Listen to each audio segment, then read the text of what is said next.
Halo Budum, selamat datang kembali di Bacotan KB. Udah lama banget kita tidak membuat video seperti ini lagi. Rating, menilai lagi secara subjektif ya kan.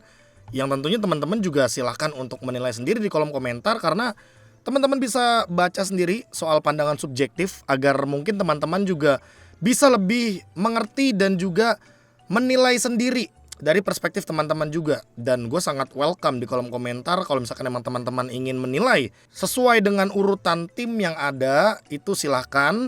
Kalau misalkan teman-teman mungkin ada yang tidak setuju juga ya silahkan saja tulis di kolom komentar dan berikan nilai menurut sudut pandang teman-teman semuanya. Nah, untuk di video kali ini sesuai dengan judulnya kita bakal memberikan rating sesuai dengan nilai dari 10 sampai dengan 3, dari 3 sampai dengan 10 ya kan. Wah, ini jujur poin ketiga sih atau ya nilai 3 ini menurut gua agak-agak berat gua nulisnya juga ya kan. See you next season. Sama poin 10 yang gua tulis sebagai atau gua sebutkan sebagai super team. Jadi di sini ada 9 tim MPL yang akan gua tanda kutip berikan nilai atau rating ya kan. Rating itu kan nilai kan, secara atau sesuai dengan perspektif yang ada di mataku dan juga bagaimana hasil mereka sebelum season dimulai. Nah, apalagi ngelihat roster-rosternya yang udah gua persiapkan dari tab demi tab ya kan. Dan jadi urutannya gue bakal nonton dulu videonya.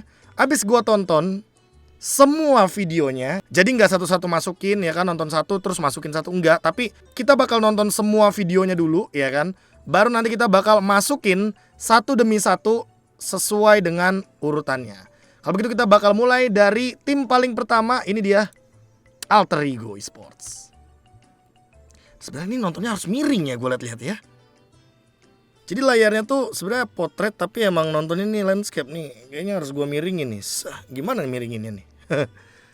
Emang agak-agak beda nih buat Alter Ego ya videonya ya, agak-agak miring. Oke. Roster line up mereka ya, head coach mereka masih Caesius, masih ada Navari dan Ars juga sebagai analis. Terus untuk Pai masih di XP lane, Udil mid laner, Sally Boy jungler, Nino sebagai gold laner, Rasi sebagai roamer, Rek roamer dan Variety sebagai jungler. Oke. Ini Alter Ego sih sebenarnya setelah ngebawa Rek, Rasi juga jatuhnya pool hero-nya nggak beda-beda jauh sih. Cuma mungkin lebih ke gimana cara Rek mengimplementasikan ngelit timnya, mainin makronya agar Alter Ego Esports minimal bisa endgame. Karena Alter Ego Esports ini adalah tim yang sering banget dibilang kuat, dibilang kuda hitam, dibilang calon juara. Tapi ketika base-nya udah mau hancur, base musuhnya udah mau hancur, udah mau tumbang, udah hampir menang, mereka tidak mendapatkan kemenangan tersebut. Jadi ya inilah dia line up dari Alter Ego. Next kita bakal ke Onyx ya kan. Kalau Onyx juga kayaknya nggak ada banyak perubahan kecuali masuknya Albert ya kan sebagai jungler juga. Tadi masih ada Kairi, terus ada Drian, ada Sans ya kan. Coachnya juga masih ada Coach Yep dan Adi, ada Boots, cewek juga masih ada. Terus Albert ya kan yang bareng sama Keyboy juga buat saat ini satu tim.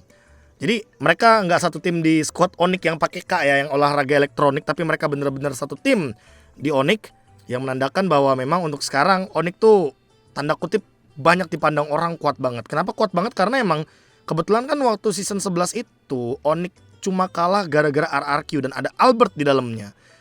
If you can beat them, join them. Itu mungkin yang ada di benak Albert ya kan untuk saat ini. Karena memang dengan join ke Onyx, kesempatan untuk RRQ menumbangkan Onyx di season kali ini ya kan, dengan line up lama itu hilang. Kenapa gue bilang line up lama hilang? Karena ya Superfin udah ada di BTR, Albertnya ada di Onyx.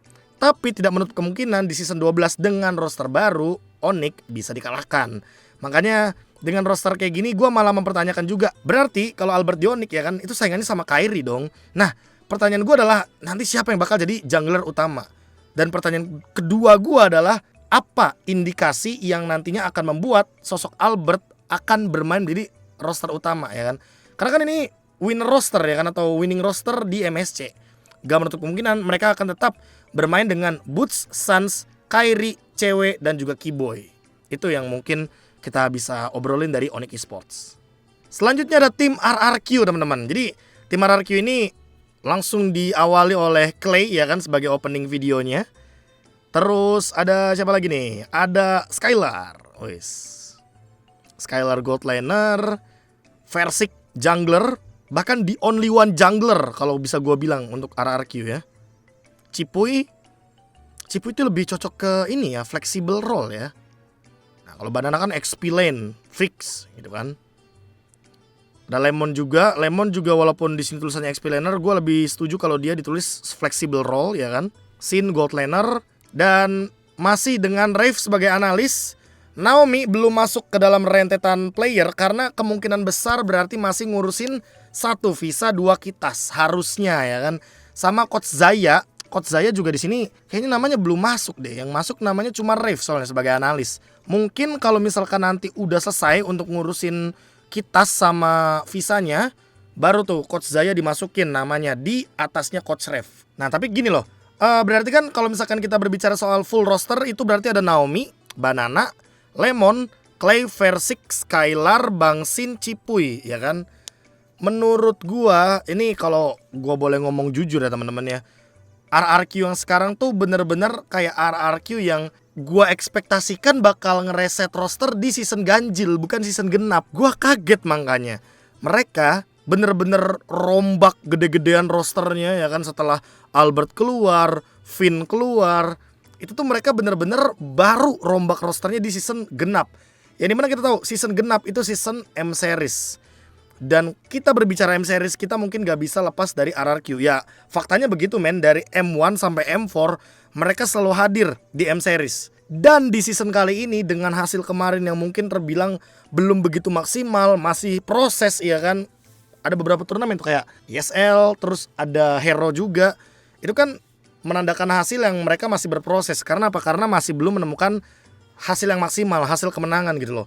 Makanya menurut gue dengan roster ini ya kan, roster yang gue bakal bilang baru. Kenapa? Karena Bangsin juga baru comeback men. Jadi skillnya gak 100% bener-bener on fire kayak dia waktu terakhir kali bermain di season yang ke-8 atau bahkan M3. Nanti penilaiannya teman-teman ya. Yang penting untuk background dulu ya kan, background talking point dari tim RRQ. Mereka adalah tim yang gue anggap mereka tuh seolah mencoba regenerasi, tapi dengan nama-nama lama. Dan juga ada beberapa mesin lama yang coba untuk diulik kembali.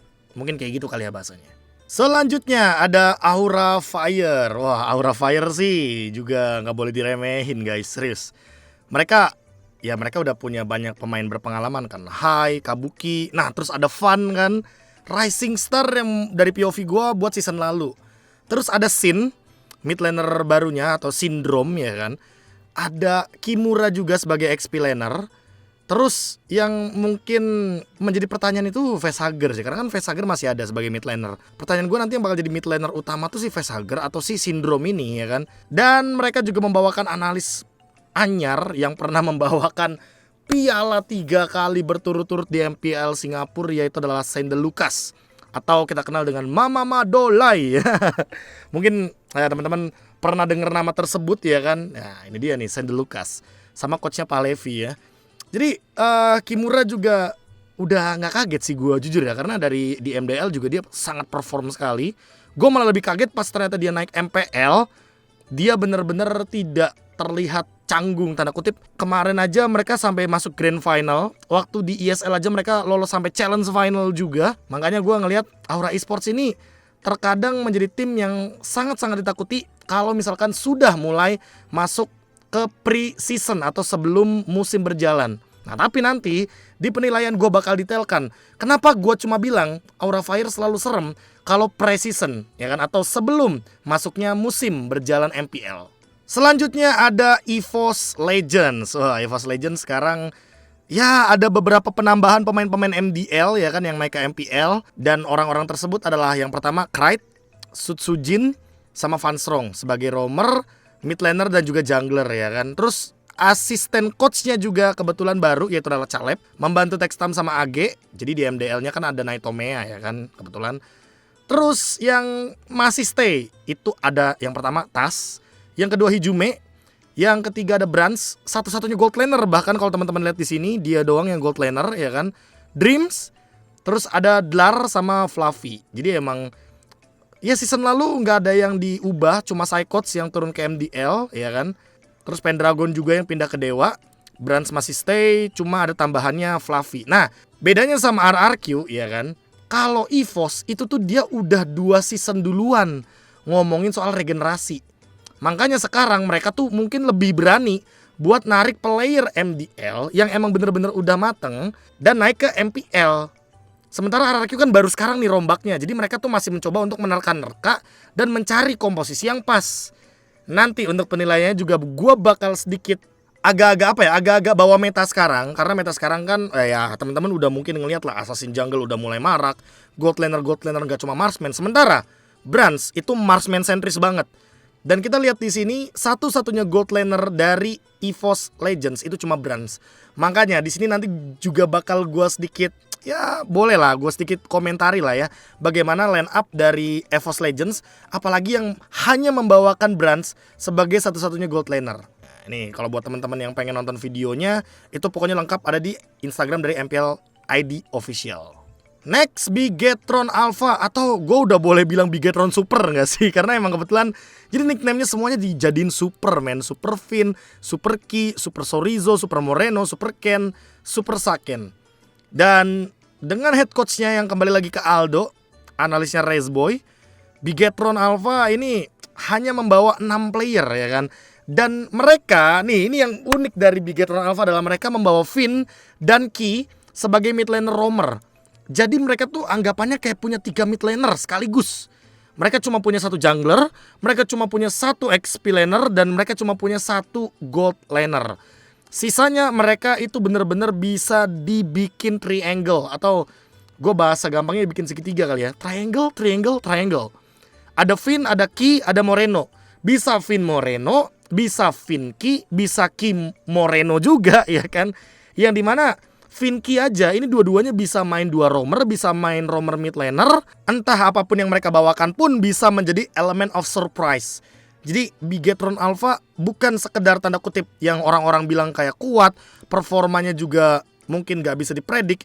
Tapi ya itu tadi, dengan banyaknya source yang bisa diotak-atik ya kan. Apalagi dengan Aldo yang mainin Super Finn, Super Ki dan juga Super Moreno di satu titik, yaitu mid laner, roamer.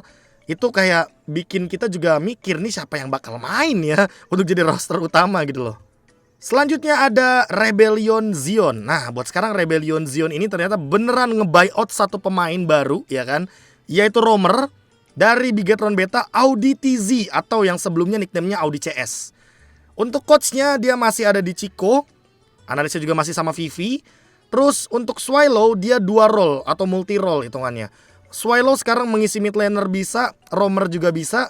Vincent dia masih di jungler, Hais Amor dia di gold lane, Kars dia XP lane, dan Rainbow juga lapisan kedua untuk mid lanernya. Nah, tapi yang paling menarik nih gini teman-teman. Swallow season lalu sempat main roamer. Sekarang mereka mendatangkan roamer. Pertanyaan gue adalah apakah Rebellion Zion ini mencoba untuk menjadi Bigetron Alpha V2? Karena apa? Karena mereka punya 2 pemain roamer secara nggak langsung di tim, tapi mereka juga punya 2 mid laner di waktu yang bersamaan sebagai ya ini line up utama mereka gitu loh. Ada Swallow, ada Rainbow. Gue juga memiliki pertanyaan yang sama, apakah Audi TZ ini bakal stay di roamer dan menjadi roamer utama dari Rebellion Zion? Karena kalau kita melihat dari Swallow, dia ini kan rata-rata penggunaan hero yang artileri. Sementara untuk patch yang sekarang nih mid laner kayak seolah-olah dipaksa ya kan, dengan sistem patch baru itu lu kalau mau main mid lane hero-nya banyak. Pemilihannya bisa bermacam-macam. Mau main hero poke damage, mau main hero yang kasih efek-efek happy birthday karena assassin up lagi kayak Eudora, itu pun bisa. Makanya gue ngeliat Rebellion Zion sebenarnya punya amunisi yang banyak banget ya kan di sisi mid lane dan roamernya. Hanya saja, nih garis bawahi gue ya, nih garis bawahnya gue ya, hanya saja mereka harus memperkuat bagaimana Vincent, Hais Amor, dan juga Kars di sisi jungle gold lane dan XP lane-nya. Karena menurut gue kalau cuma mid lane sama roamernya yang connect ya kan, percuma nanti kalau misalkan ternyata gold lanernya ke solo kill, XP lanernya ke solo kill, atau bahkan junglernya kalah rotasi. Jadi ini kalau bisa Rebellion Zion juga harus fokus gimana pengembangan skill individual mereka. Selanjutnya yang paling mengejutkan adalah Geek Farm ID atau Geek Farm yang sekarang udah bukan Geek Slate lagi teman-teman, namanya udah diumumkan juga sama Geek Farmnya sendiri. Jadi mereka masih bersama dengan Rens sebagai coachnya ya kan. Tapi yang paling menarik adalah ada Marky sebagai gold laner. Wah, ini tuh ya mendatangkan Marky tuh ya. Gua pengen bawa analogi kayak bawa Albert ke Onyx gitu loh. Kenapa tau nggak? Karena menurut gua Kadera itu nggak begitu buruk sebagai gold laner. Dia udah improve jauh dari yang awalnya kita kenal Kadera main one doang. Ternyata dia main Brody juga serem. Tiba-tiba dia main APC waktu season lalu bawa Valentina ya kan. Makanya gua kayak wah ini why Marky gitu loh kan. Kenapa Marky? Apakah karena mungkin ada Baloiski di sana sebagai roamer, jadi roamer gold lanernya tuh punya combo sendiri nantinya yang bisa dibawakan. Karena seperti yang mungkin kalau teman-teman kurang tahu bagaimana historical Marky juga sering banget bawain 1 Varsha gold lane, 2 Nathan gold lane, waktu M3 juga dia pernah, 3 pun dia pernah bawa Harith gold lane. Jadi mungkin yang gue liat Geek Farm tuh kayak pengen 1 langkah di depan tim-tim lain ketika kita berbicara soal patch terbaru, yaitu ketika kita berbicara soal magical damage di gold laner. Ditambah dengan mereka membawakan Nile sebagai jungler. Nile ini kalau teman-teman yang nggak tahu, dia adalah mantan jungler dari Onyx Prodigy yang memang waktu di MDL season yang ke-7 kemarin cukup bersinar lah gue boleh bilang ya kan. Tapi untuk beberapa pemain-pemainnya kayak Aboy, Luke, Baloiski, Kadera dia masih stay. Poin pentingnya yang menurut gue di sini adalah Aboy, Baloiski ini nggak boleh dilepaskan men. Ini emang udah jadi jantungnya Geek Farm banget. Karena apa? Karena Aboy itu nggak takut sebagai mid laner untuk bikin move bareng sama Baloiski, walaupun move-nya itu beresiko gitu kan. Kayak misalkan ya trade-nya ujung-ujungnya kayak jadi 4-5 ya kan, yang sisa hidupnya itu cuma si junglernya, yaitu adalah Janna Cutie atau Hades yang kita kenal. Ayo ngomong-ngomong Hades, gua sangat menyayangkan lawan tersebut sih, karena ya gua tidak bilang kayak wah harusnya Geek Farm nahan, enggak, tapi kayak sayang banget men. Jadi kita ngelirik season lalu deh. Season lalu tuh ya, Hades atau Janna Cutie, Baloy, Luke, Kadera, Aboy, ini 5 pemain yang bener-bener ngebawa Geek Farm keluar dari zona berbahaya, zona merah, gak lolos playoff. Makanya pas Janna dicabut, gua menaruh ekspektasi tingginya tuh ke Nile sebenarnya. Jadi kayak di Geek Farm nih, kalau bisa ya Geek Farm ini tidak menghilangkan karakter beraninya mereka, bermain dengan penuh resikonya mereka, asalkan emang Baloiski sama Aboy ini masih connect sebagai roamer dan mid lane. Jangan lepas, jangan kendor gitu loh. Walaupun di patch sekarang high risk high reward itu berbahaya, tapi Geek Farm tuh kayak selalu punya cara agar walaupun mereka bikin move yang beresiko, tapi mereka dapetin sesuatu yang bisa di trade. Selanjutnya pendatang baru Dewa United Esports. Waduh, jadi Jack Lee sama Paddington kali ini jadi coach dan juga analisnya. Dan ini dia line up dari Dewa United. Ada Ray, ada Pendragon ya kan, jungler XP lane, Suprawat Supriya di gold laner, ada Lanaya juga jungler dan Case mid laner. Terus ada Sacho sebagai roamer dan Dixon sebagai XP lane, Leo Murphy juga sebagai roamer. Dan pertanyaan gue yang selanjutnya adalah kenapa mid lanernya hanya 1? Case saja. Padahal gua tadinya expect Leo Murphy tuh gak sendirian datang ke Dewa. Tahu gak sama siapa? Sama Ahmad Maungzi tadi gue expectnya. Karena apa? Karena menurut gua yang namanya roamer mid laner itu tuh perlu chemistry teman-teman. Dan menurut gua ya, Leo Murphy sama Case itu tuh kan baru ngeklopnya pas di Dewa United. Beda sama Case dan juga Sako yang dari MDL mereka udah bareng. Gak menutup kemungkinan, malah menurut gua yang bakal dimainkan di line up utama dari Dewa United Esports adalah Sako ketimbang Leo Murphy. Karena cocok-cocokan, yang namanya roamer mid laner tuh cocok-cocokan. Kecuali kalau misalkan Case mau bikin move kayak Aboy kalau featuring sama Baloy, ya Leo Murphy kan sering banget tuh bikin move-move yang beresiko ya kan, bikin move yang maju, coba buat pick off 1, apalagi kalau dia pegang Chow gitu loh. Nah, menurut gua kalau misalkan Case sebagai mid laner satu-satunya, nah gua garis bawah ya, mid laner satu-satunya, ini bener-bener harus peka juga nih kalau misalkan mau connect sama Leo Murphy. Kalau misalkan kita ngeliat dari gameplaynya Leo Murphy ya dia maunya terobos, main agresif sekalian kayak gitu kan. Makanya menurut gua ini perlu waktu secepat mungkin, bahkan waktunya, biar mereka connect satu sama lain, biar nanti mid laner sama roamernya tuh punya sinergi. Terus ngomongin soal junglernya kan ada 2 ya kan, Lanaya sama Ray. Sama-sama dari MDL. Uniknya adalah kalau Ray ini assassin banget. Kalau Lanaya, dia tuh fighter banget. Gue gak bilang dia tank jungler, tapi fighter banget. Karena dia yang main Tamus ya kan, Tamus jungle di MDL pada saat itu. Dan menurut gue emang dia yang bisa mengimplementasikan dan memaksimalkan bagaimana Tamus jungler itu bisa berjalan. Sisanya untuk Watt, gue kayaknya no comment karena dia udah punya segudang pengalaman. Apalagi Watt ini sebagai gold laner gak cuma mainin marksman. Nggak kaget kalau nanti tiba-tiba dia bakal bawain hal yang sama kayak Bang Sin. Grok gold lane dia pernah bawain di MDL, Leomord gold lane juga dia pernah bawakan. Ya waktu mungkin zaman-zaman di Arrow Wolf, Chang'e gold lane juga Watt pernah mainin. Makanya gue tidak menutup kemungkinan Watt sebagai gold laner ini sebenarnya udah menjadi pupuk atau pondasi utama yang bagus buat Dewa United Esports. Tiba kita untuk memberikan rating teman-teman ya. Gue akan memberikan rating kayaknya ya cepet aja sih, gue gak mau lama-lama juga kan. Cuma gue ada beberapa yang pengen gue mungkin garis bawahi kali ya. Kayaknya gak kaget kalau misalkan teman-teman tuh melihat Bigetron di poin 8. Wah, gue langsung tarik Bigetron aja tuh. Ya jadi gini teman-teman, mereka kan jadi perwakilan Indonesia juga kan di ajang ISF. Gue tidak menutup kemungkinan mereka akan bermain dengan konsisten. Karena apa? Karena mereka nih player-player yang emang waktu season 11 aja udah kuat. Ditambah Finn, decision maker yang emang call-nya ini call-call ajaib gitu loh. Call-call yang bikin entah comeback, entah tiba-tiba yang dari kalah bisa jadi menang. Makanya gue bakal taruh Bigetron di konsisten. Karena dengan hadirnya Finn di RRQ pada saat dia bersama dengan RRQ aja, RRQ bisa konsisten. Gak menutup kemungkinan Bigetron tetap konsisten menurut gue di week awal sampai mungkin week pertengahan atau mungkin week 6 lah mungkin kita lihat ya. Semoga sampai akhir season tapi ya konsistennya ya. Terus kalau kita berbicara soal Geek Farm, nah kalau Geek Farm ini menurut gue bakal ada di tempat yang sebenarnya aman-aman aja tapi tetap bisa berada di tempat yang berbahaya. Karena apa? Karena entah kenapa Geek Farm menurut gue malah powernya ada di Janna, ada di Hades. Kecuali kalau emang bener-bener Nael tiba-tiba step up ya kan, tiba-tiba muncul sebagai jungler baru, jungler muda yang mungkin kalau kita lihat dulu tuh siapa ya, gue lupa namanya. Bukan Renvi kan kayaknya udah banyak pengalamannya sampai dia jadi jungler ya kan. Cuma kalau menurut gue Geek Farm apalagi melepaskan salah satu orang yang dekat juga dengan Baloy ya kan, Hades, yang ya kita kalau berbicara komunikasi harusnya mereka udah lancar lah ya.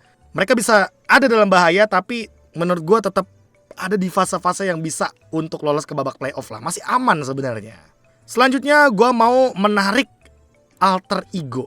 Wah, ini nih yang gue pengen sedikit komentari juga ya soal Alter Ego ya.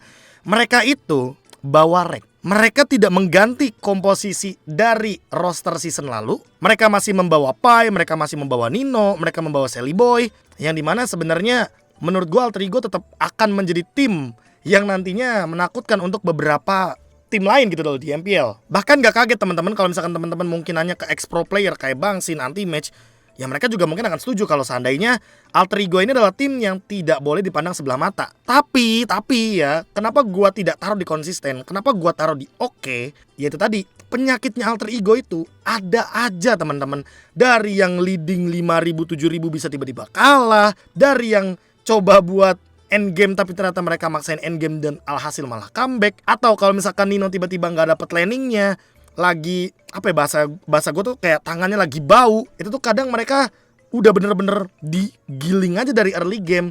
Makanya menurut gue ya standar aja. Alter Ego gue kasih nilai oke ya kan untuk pre-season.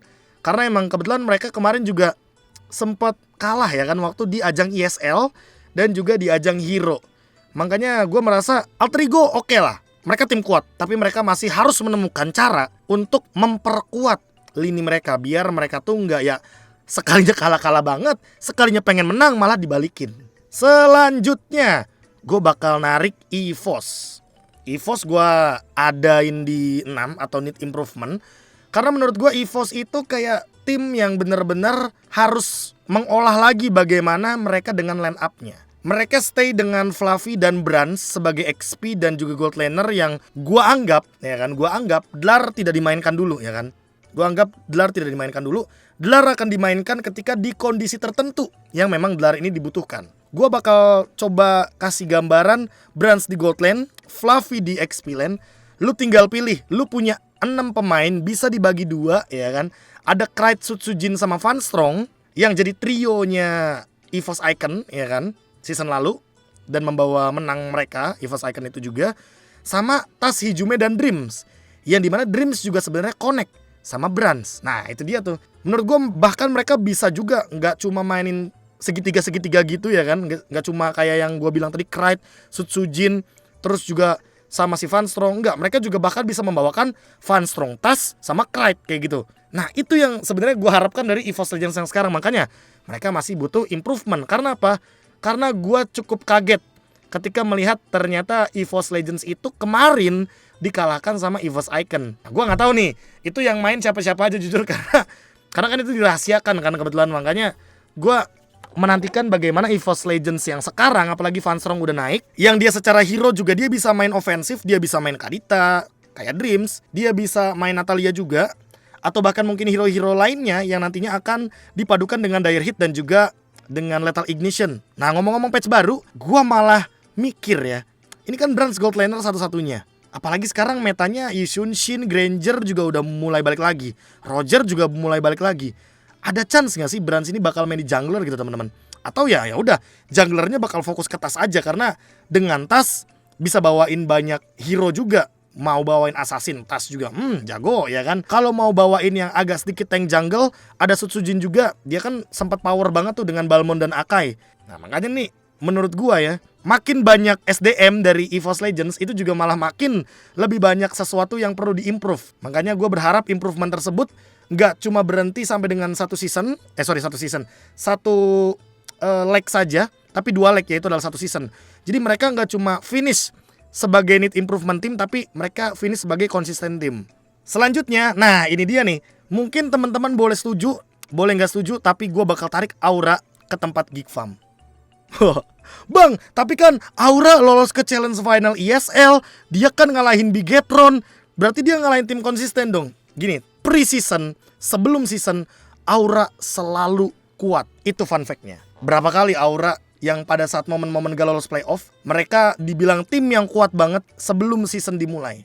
Berapa banyak orang yang setuju kalau sebenarnya Aura itu punya potensi untuk menjadi top 3 di MPL Indonesia, misalkan season 9, season 8 atau sejenisnya ya kan. Banyak yang bilang. Tapi ujung-ujungnya apa? Ujung-ujungnya mereka pas regular season itu tidak mendapatkan performa yang konsisten.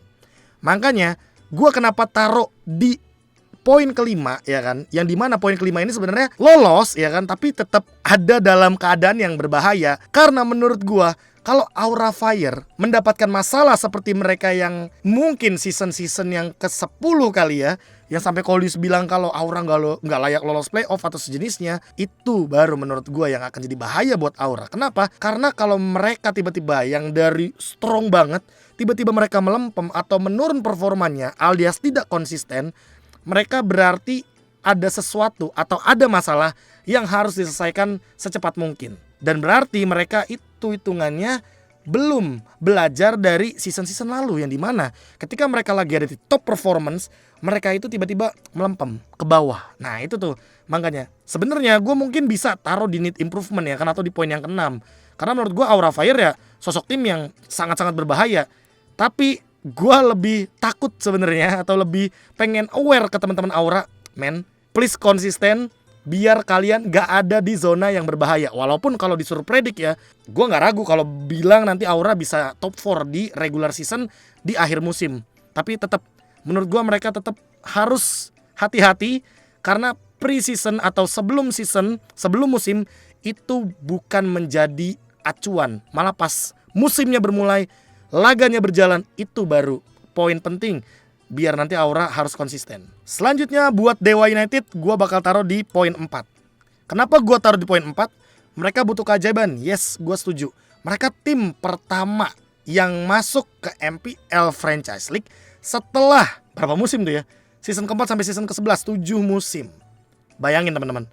Yang tahu fieldnya ya 8 tim yang lain.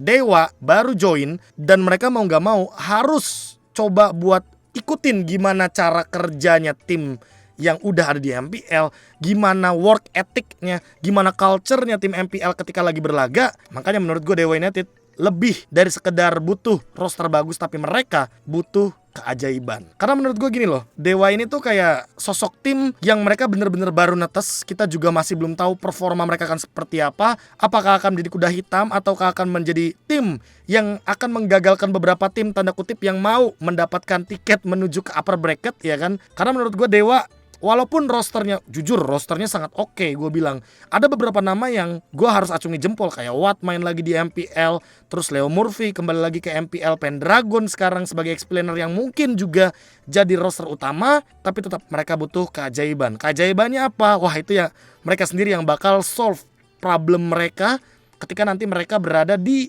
regular season, teman-teman. Selanjutnya kalau berbicara soal Onyx, kayaknya teman-teman udah tahu juga kalau Onyx bakal gue taruh di poin 9. Mereka powerful banget. Ditambah Albert lagi. Jadi kayak standar jungle Indonesia atau jungler Indonesia tuh Albert, men. Gua selalu naruh standar jungler Indonesia tuh Albert. Nah, yang mendekati siapa? Ya jelas yang mendekati Super Ken buat sekarang. Dulu Sally Boy. Wah, gue setuju banget Sally Boy dulu. Oke. Nah, ini pembuktian buat Sally Boy. Karena apa? Karena kebetulan kan sekarang balik lagi nih metanya Assassin Jungle. Jadi kayak Albert, Super Ken, terus juga kita lihat ada Sally Boy, itu bakal jadi apa ya? Bakal jadi sorotan publik lah buat season ini. Kalau kita berbicara soal bagaimana nanti performa mereka dengan Assassin Hero. Makanya gue berharap lebih di 3-4 tim yang ada di poin 9 sampai poin 6. Mereka bakal membawakan metode atau bahkan hero-hero Assassin Jungle, biar nanti kita tuh bakal kayak dibawa nostalgia gitu loh, teman-teman, dengan bagaimana performa hero-hero tanda kutip mekanik di Land of Dawn. Selanjutnya buat RRQ, gue malah tetap taruh di need improvement. Kenapa gue tidak taruh di poin yang kelima, yang dimana mereka itu ada di tempatnya atau zona yang berbahaya? Karena menurut gue gini, RRQ tuh kayak tim yang selalu menciptakan player-player yang emang punya mental, mental gak mau kalah gue bilangnya. Kenapa mental gak mau kalah? Karena mereka itu ya sering banget, teman-teman, ada di beberapa kondisi kalau mereka tuh kayak, wah ini nggak bakal menang nih, wah ini nih nggak upper bracket nih, wah ini nih bukan seasonnya RRQ nih, ya kan? Ada yang sering bilang kayak gitu, ada juga yang bahkan bilang ya kan, kalau RRQ adalah tim yang kuat tapi ya nggak sekuat itu, banyak sekarang. Nah makanya mereka tuh butuh improvement. Dan gue berharap manajemen RRQ ya tetap dengan bagaimana mereka bekerja sebagai manajemen gitu loh, yang menaungi. Biar apa? Biar seperti season 10, inget nggak? RRQ pernah bilang, Pak Ape bahkan yang pernah bilang, kalau ya udah kita tetap berjuang tapi kita nggak expect yang namanya upper bracket. Itu temen-temen mungkin masih ingat. Nah itu gue kayak ngerasa ya, Pak Ape bilang kayak gitu aja, player-playernya tuh tiba-tiba malah step up, malah dapetin upper bracket. Lihat deh season 10 RRQ yang terombang ambing. Nah gue merasa mereka tuh gak ada dalam bahaya, teman-teman, tapi mereka butuh improvement. Mereka butuh sesuatu yang baru, mereka butuh sesuatu yang fresh, entah dari pihak manajemennya, entah dari pihak playernya itu sendiri, agar nanti mereka tuh bener-bener improve permainannya. Dari segi individual playernya juga mungkin bisa jauh lebih step up. Versik, yang gue liat Versik sekarang tuh ya kayak Versik yang di EVOS. Ya Assassin Jungler jago-jago, gue harus akui itu. Tapi ya kayak belum ada karakter baru dari Versik yang membuat kita kayak, oh ini dia Versik versi RRQ. Nah kayak gitu, teman-teman. Makanya gue masih menunggu bagaimana nanti RRQ dengan racikannya yang membuat player-player tanda kutip regenerasi barunya mereka ini, ya kan, yang walaupun gue bakal bilang tetap ini mesin lama, player-player lama, tapi di bawah tanda kutip racikan RRQ bisa improve. Makanya gue bakal taruh di poin yang ke-6. Dan rating terakhir gue akan ada di Rebellion Zion. Rebellion Zion bakal gue taruh di tempat could be in danger, yang dimana poin 5 ini lagi dan lagi, kalau mereka tidak konsisten, kalau tiba-tiba mereka mengalami perubahan roster yang sangat-sangat signifikan. Contohnya apa? Contohnya Wijanarko. Season lalu inget gak? Pas minggu yang kelima dia masih main, minggu ke-6 dia gak main sama sekali, diganti sama Swallow main roamer, ya kan.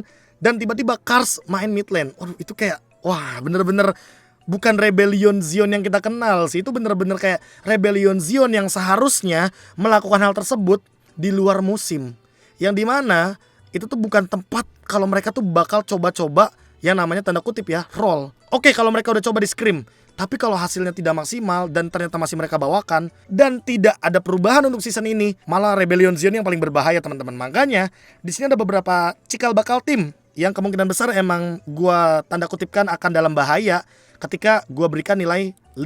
Dan ini dia, teman-teman, hasil dari tiering ya kan, atau rating gua sebagai, ya kalian bisa bilang sebagai apa ya? Apa youtuber analis atau apa ya, pokoknya yang punya bacotan KB ya. Balik lagi, ini bukan kelas KB, jadi gue tidak menggurui. Gue di sini berperan opini sebagai subjektif gue juga memperbolehkan kalian semua untuk memberikan komentar kalian. Tulis di kolom komentar kira-kira apakah ini sudah oke untuk penilaiannya, atau kalian punya penilaian sendiri? Silahkan tulis di kolom komentar. Untuk see you next season, nggak bisa men, karena ya apapun bisa terjadi di MPL. Ya teman-teman bisa lihat lah season 11 kemarin, hal-hal terduga aja bisa terjadi. Super Team, menurut gue tim juga nggak ada yang sempurna.